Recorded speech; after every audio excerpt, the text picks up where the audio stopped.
Hey guys, you know a few months ago my microphone broke and I had to use a new one? Well, it happened again, so this time I'm using a gaming headset, so hopefully this actually sounds good to you guys. I feel like every time I get a new microphone, my voice just ends up sounding more and more nasally. Now, a few years ago, I made a video called The Fall of the Anti-SJW Community, and it's my only political video that's monetized, which just seems a little bit suspicious. I mean, all my anti-SJW videos get demonetized, but when I make an anti-SJW video, suddenly it's monetized. I guess for once I wasn't guilty of wrongthink. So in part 1, I mostly went over the birth of the anti-SJW community. It came from atheists and gamers because of, obviously, Gamergate, and atheists because of Atheism Plus. And I went over some of how the bigger anti-SJWs were fucking up, people like Mundane Matt, Atheism is Unstoppable, and Crowd and T. Now, I would like to briefly correct a mistake I made. I said that Gamergate started because of Anita Sarkeesian. And while it is definitely not true that Gamergate started because of her, to me it really took off because of her.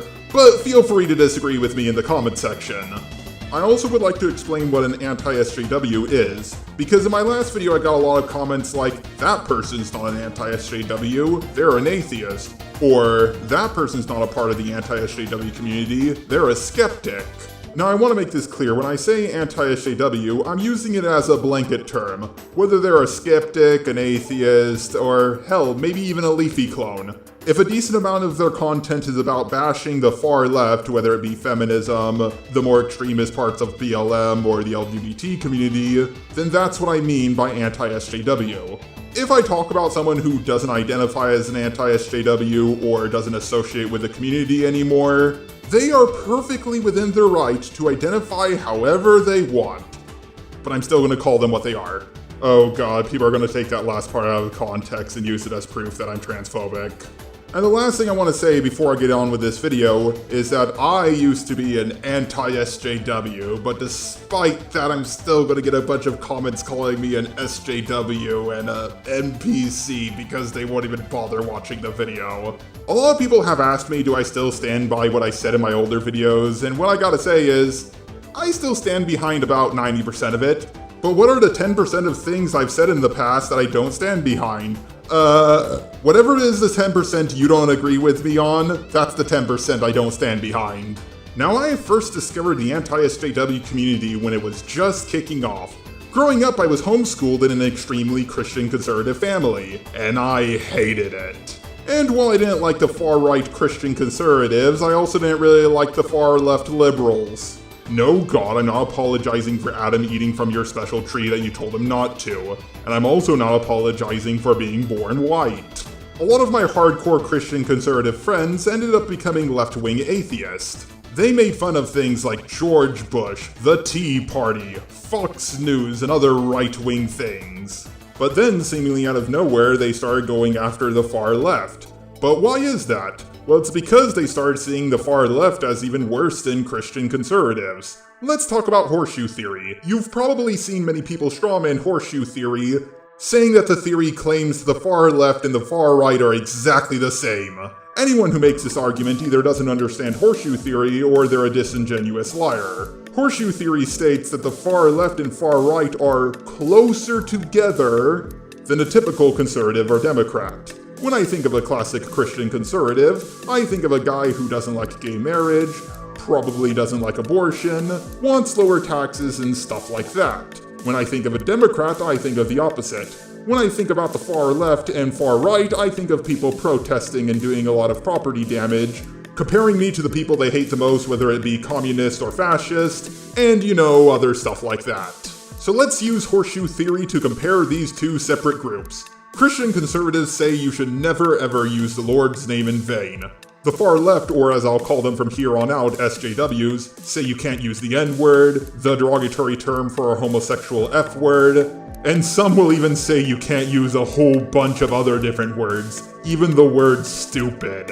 Either all of them are okay, or none of them are okay. Let's say a Christian conservative wants you to believe what they believe. They might invite you to their church, suggest you watch Fox News, or maybe they'll come up to your door and tell you that you're going to hell. A left-winger, on the other hand, will actually insert themselves into your community. You want to talk about video games? Well, now we have to talk about how video games can cause sexism and racism and the underrepresentation of LGBT characters. Almost every community has one of these. Gaming, of course, has Anita Sarkeesian and other people like her. My Little Pony has Lily Pete, now known as Lily Orchard. Even reviewers do this. I remember I was watching this review about robots and they were trying to talk about how the movie Robots is anti-capitalism and anti-gender binary because the bad guy is an evil rich businessman and all the upgrades are just two different binaries of everybody looking the same. So basically, this movie has the same plot as literally every movie ever. I'm not gonna lie, I almost covered this person's video, but I stopped myself before I did because I didn't want to get into a whole thing. So it's not hard to see why a lot of the atheist channels stopped talking about the right wing and started going after the left wing. Although not all of them did, people like Steve Shives still tried to fight against them, but the overwhelming majority of YouTube atheists switched to talking about the left wing. If you combine that with Gamergate, which brought a whole bunch of gamers together, well, now it will incentivize even more atheist channels to stop talking about the right wing and start going after the left wing. Because if gamers start watching atheists cover SJWs, a group they also hate, that's going to make the atheist YouTubers so much more money. At this point, the anti-SJW community was mostly made up of left-wingers. People like Shoe on Head, The Amazing Atheist, Armored Skeptic, Sargon of Akkad, yes, he actually used to be a lot more left-wing. And of course, Thunderfoot. Don't get me wrong, there were a few right-wingers like Bearing and Undoomed, but it was mostly made up of left-wing people. Over time, the anti-SJW community grew more and more. It had right-wing trans people like Blair White, Bernie bros like Chris Ray Gunn. It didn't matter if you were right-wing, left-wing, libertarian, socialist, or even apolitical. Everybody was hopping on the anti-SJW bandwagon. Many people like Grade A Undera, Leafy is Here, Killer Keemstar, H3H3, iDubbbz, Filthy Frank, and so many others were parodying SJW talking points in their own videos. Even motherfucking PewDiePie started using some of their talking points in memes. It seemed for a moment that their growth would never end. But, as it is with all groups that are anti-something, they started having infighting. You see, whether a group is anti-fascist, anti-communist, anti-anything in general, at first they'll start to push that group back. But then, once that group they're pushing back starts to get weaker and weaker, they start wanting to replace it with something. And what is that thing they want to replace it with? Well, their own ideology, of course. But of course, a lot of anti-whatever don't agree with each other. It's kind of like how both anarchists and tankies are anti-capitalism, but of course, without capitalism to fight, they'll start fighting with each other. Is this about the time I kill the anarchists? No, it's just about you being a piece of shit. It's hard enough to get dark-skinned guys and light-skinned guys to get along with each other. It's hard enough to get gays to get along with lesbians. There are so many different branches of feminism that don't get along with each other. And when you try to get all these three groups to work with each other, along with throwing Muslims in there, well, it's not hard to see why the Conservative Party has stayed in power for so long. What I'm trying to get across is that the Conservative Party really gets along with each other. A lot of them agree on the same things, while most leftists are just anti-conservatives. A lot of people thought the Conservative Party was going to be destroyed, and then the Democratic Party was going to split into two different parties. Obviously, that didn't happen. That's because every time the Conservative Party is defeated, leftists start dividing amongst each other, and it becomes weaker. A lot of anti-SJWs really hated Hillary. And while a lot of them weren't exactly the biggest fans of Trump, they hated Hillary a lot more. Which, of course, pissed Thunderfoot off, and he started arguing with a lot of them. After a while, he got into a drama with Sargon of Akkad and left the anti-SJW community. Because of Trump getting elected, a lot of political YouTubers were getting their, well, channels entirely demonetized. Tumblr got shut down, which originally seemed like a victory for the anti-SJWs, but a lot of them migrated to Twitter, and Twitter affects YouTubers and celebrities' lives a lot more than Tumblr ever did.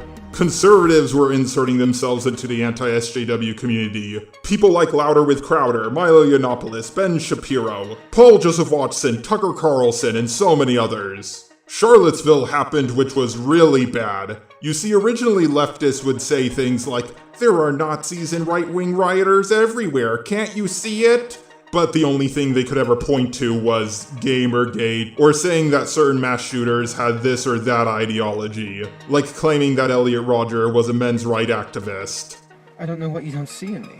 I'm the perfect guy. And yet you throw yourselves at all these obnoxious men. Some even claimed he was the first alt-right shooter ever, which he isn't. He existed before the alt-right, or at least before it actually got big. Speaking of the alt-right, people like Crowd and T, Wosley, and many other anti-SJW channels all went to war with the alt-right, and failed pretty spectacularly. At least there's a happy ending for Crowd and T. Now he's known as Crowd, and he's really big now. I guess the old saying is true, the right wing really can't cancel you. Combine that with BreadTube and a lot of anti-SJW channels getting deleted. Yeah, they couldn't fight all these things off at once, and they slowly started crumbling bit by bit.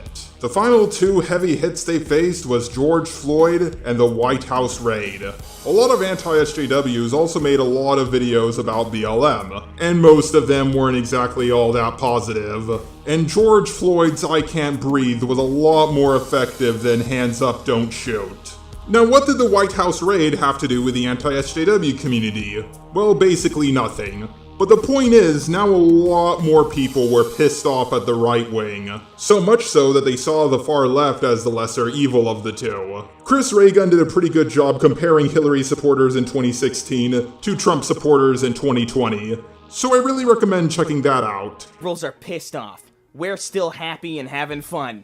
I find it hysterical. This one was invented by a writer. I've only had 2 hours of sleep in 2 days. Like you, I'm pissed, ornery, and physically and mentally exhausted. Remember how I brought up horseshoe theory earlier? Well, let's use it again. When Hillary lost, leftists said that it was due to the Russian hack. When Trump lost, Trump supporters claimed it has something to do with the election being rigged through mail-in votes. Hillary supporters, of course, did the pussy hat protest, and Trump supporters raided the fucking White House. I'm not gonna lie, I swear it was the White House raid and not the Capitol raid. I guess this must be one of those Mandela effects. But Jar, I don't agree with horseshoe theory. Good for you, it doesn't matter because centrists do. And centrists are always the ones who tip the balance of power. You had other bad things happening to the anti-SJW community, like Blair White dealing with a massive drama. Or a lot of anti-SJWs going after Shoe on Head and Chris Reagan. 2016, Shoe on Head and I were called Nazis by left-wing people for talking to right-wing people. In 2020, Shoe on Head and I are called communists by right-wing people for talking to left-wing people. Why? Well, it's because they were Bernie bros, and they turned their back on their principles, even though they were doing the exact same thing in 2016. God, you can even use horseshoe theory with this and compare it to the whole Lacey Green thing. Many anti-SJWs have left, either they became more right-wing, more left-wing, some even flipped sides and became SJWs themselves. Others quit entirely. A good example is Armored Skeptic. He privated basically all of his anti-SJW videos. I don't know why, and I don't care to know. The anti-SJW community is still around, but it's far less strong than it used to be. But hey, at least they have the quartering. But now that the anti-SJW community only has a fraction of the power they used to have, well, a lot has changed on YouTube. And while you could argue that some of it is for the better, cancel culture is more out of control than it ever was before. A lot of my YouTube friends are currently terrified of getting canceled. I try to get a lot of my other friends into YouTube, but they're just too scared of cancel culture to get involved, even when their politics are super left-wing. Cancel culture is just getting worse and worse. Without the anti-SJWs for them to focus on, well, they're just going to focus on centrist and normal people. Do I think the anti-SJW community will make a comeback? Kind of. I think over time, cancel culture is going to become so rampant that a new group similar to the anti-SJWs will be formed. Maybe they'll be called the anti-cancellation group or something like that. And they'll have remnants of the anti-SJW community within them. But of course, hindsight is 2020. We'll just have to wait and see what happens.